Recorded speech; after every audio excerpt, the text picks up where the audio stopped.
then that helps the ball roll a little bit faster. Okay, so but tell us about your experience disappearing for 6 weeks. 6 weeks. It shocked the hell out of me. Where'd you go? I don't know.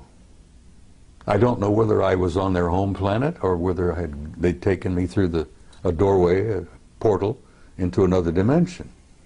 Okay. I heard the name Melina mentioned as to where we were. Now, this interview where I say that I was with them for 6 weeks. They brought me back 5 minutes after they took me. But I remembered 6 weeks. Are we on camera?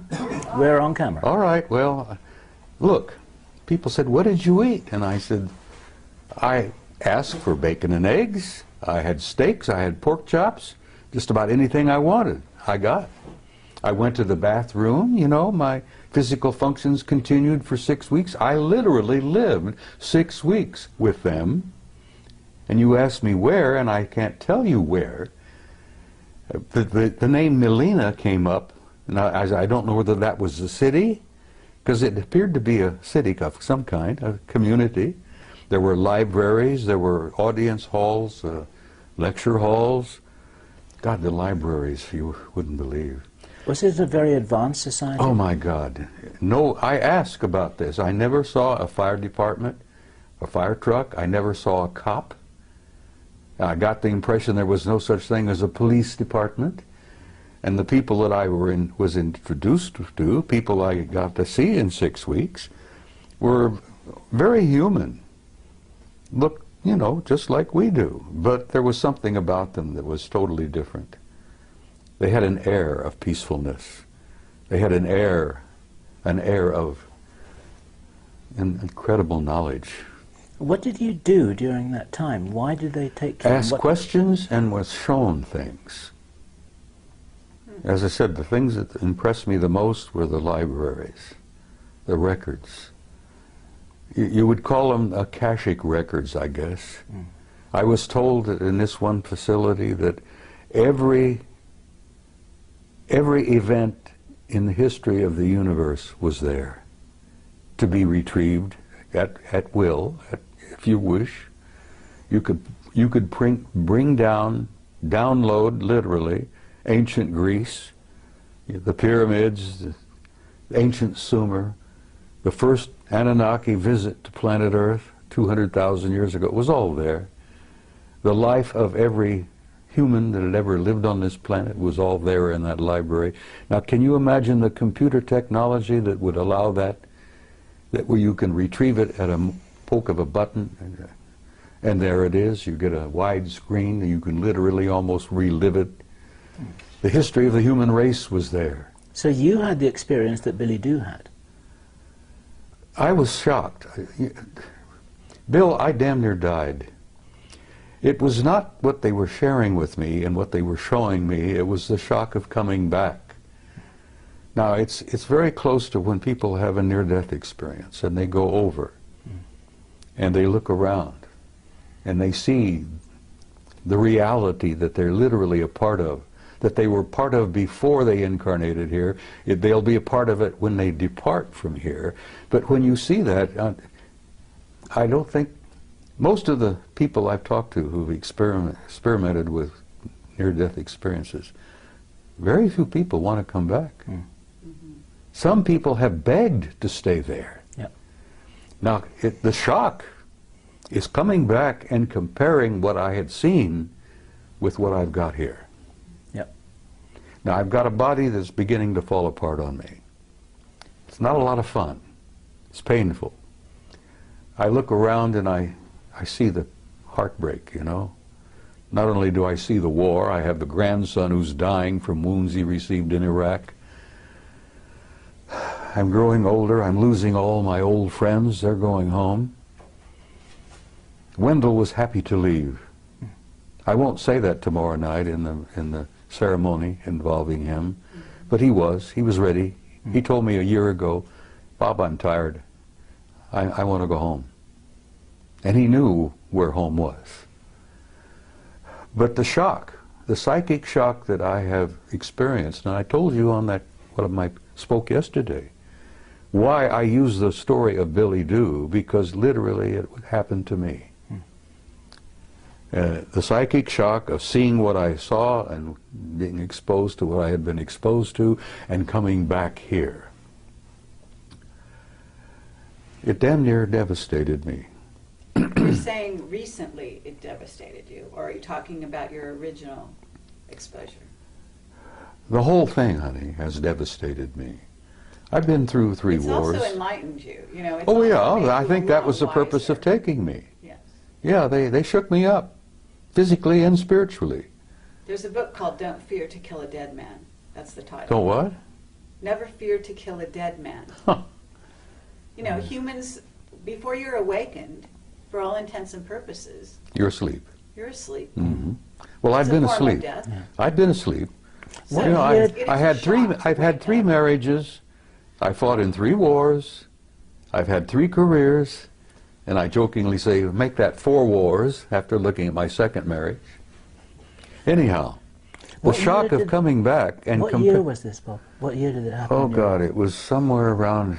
I came out of the. I started speaking publicly in '91. It must have been in the early 2000s, 2002 or 3, somewhere in there.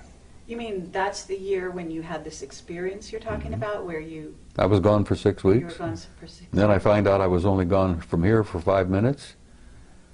Now you try to put that in your pipe and smoke it. And when I jokingly told you earlier that, you know, I went through these stages where I thought I was losing my mind, and I convinced myself I had lost my mind.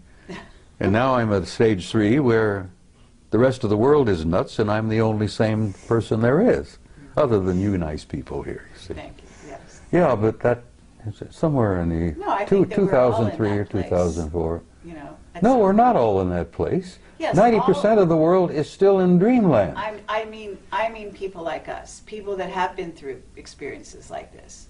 We do tend to look at the rest of the world as if they're crazy, because they appear crazy. Well, look at the wars. War is insane. A sane person would never go to war. Exactly. Well, the 6 weeks I spent with them, and of course, I see them regularly. I really am. They take me aboard ship. I've been on board their ships many, many times. You know, I get an evaluation. I think I get a kind of a healing. Okay, do you want to describe the beings you're talking about? Well, aside from the medical guys that look me over and work on me on the ships, which are extremely tall and very thin, they're well over 6 feet. 6'5", maybe 7 feet. Very thin, very trim. They're not emaciated. I mean, they look very healthy. But aside from that, you know, they look human. I've never gotten used to the way they look at you. That really is disturbing. And if you ever encounter one, and you may have, very likely you have, the way they look at you is disconcerting, because they have a way of looking at you deeply into your eyes, and they lock onto your eyes, and they don't break away. Now, we humans don't do this, because we humans have a tradition where we look into each other's eyes, and after a moment or two, it becomes somewhat threatening. Yeah. You see? So we human tradition is, don't look into someone's eyes because you're a threat. Yeah. Well, they look into your eyes and they look Or through unless you. you're in love with them. They look literally like they're reading you. And I found out that that's exactly what they're doing. Sure. And every time I've face to face with one and they look into my eyes, I find it kind of an awkward situation. And they don't look away. And you know that they're looking right through you and reading every damn thought you've got. Now that's disconcerting. But I assume that when they do that, it's in a non-judgmental way. Oh, they don't judge you. They don't have to judge you. Good God. If there's any judgment involved, we judge ourselves. Yes. That's the other part of it that is so shocking. When you learn to see yourself, not only as others see you, but as they understand and see you, That's one of the things that happens in the death experience. The judgment is there, but God is not judging you. You judge yourself. Absolutely. And that's the worst part about it, because every damn experience in your entire life is there in front of you, like a book, Yeah. or like a movie, like a CinemaScope movie. And you look at yourself, and then you're the worst judge of all when you look at yourself and say, oh my God. Because in the death experience, and I've been through that hundreds of times, you feel the emotions of every person you've ever been involved with in all of your lives. Mm. Every hurt that you've ever given someone else, every insult that you've ever given anyone else. You judge it, you see it, you feel it, you literally feel it, you relive it. Well, visiting with them is almost like a near-death experience. But the psychic shock is coming back and comparing what I saw with them and what I have to see here every day. Little kids on the street that are hungry, people waging war, the people being gunned down in Tripoli by Gaddafi. And I've learned over the years to look around and pay attention.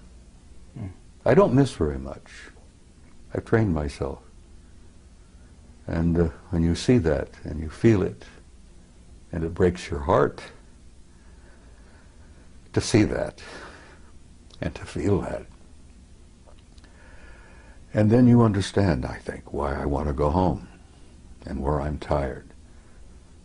I really am. But I'm going to hang around a little longer because I have been told to. And you're a guiding light to many people. I had one of the best compliments I've ever received yesterday. A young man came up to me and he says, you know, you're a bridge builder. Mm-hmm. And I says, that was the origin of the old word pontiff. You know, the Pope? Yes. The pontiff? The bridge builder. Sure. People don't know that. Many people, even most Catholics don't know that pontiff means builder of bridge, builder of bridges. And that was a compliment, and I gave him a hug and I thanked him for that. Because that told me that, yeah, maybe I've been accomplishing a few things. Maybe you've done more than you think. Well, if you say so, but I'm holding on to enough ego to live. Because you can't survive on this planet without a little bit of ego. But I don't think I have any vanity left.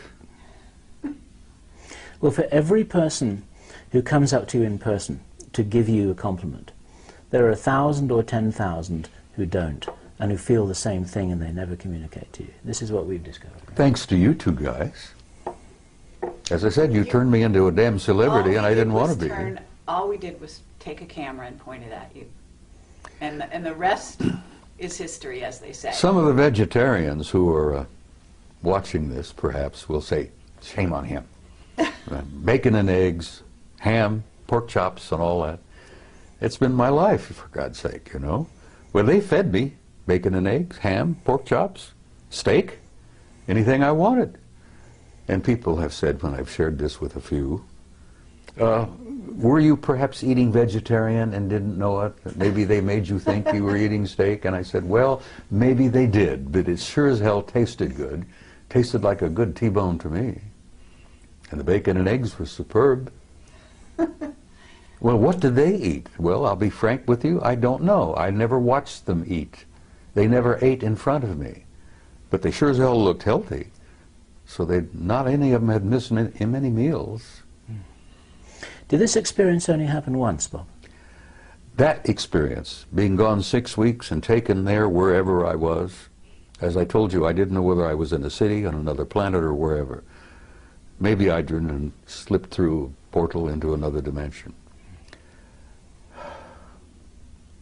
Okay, Bob. That happened once, but I've been aboard their ships many times, and I've met many of them face to face, almost regularly. Now I get into an altered state in the middle of the night. I've been doing a lot of remote viewing, and I can put myself in an altered state, like Ingo Swann, Joe Monagle. and I go out. But sometimes when I'm in that altar,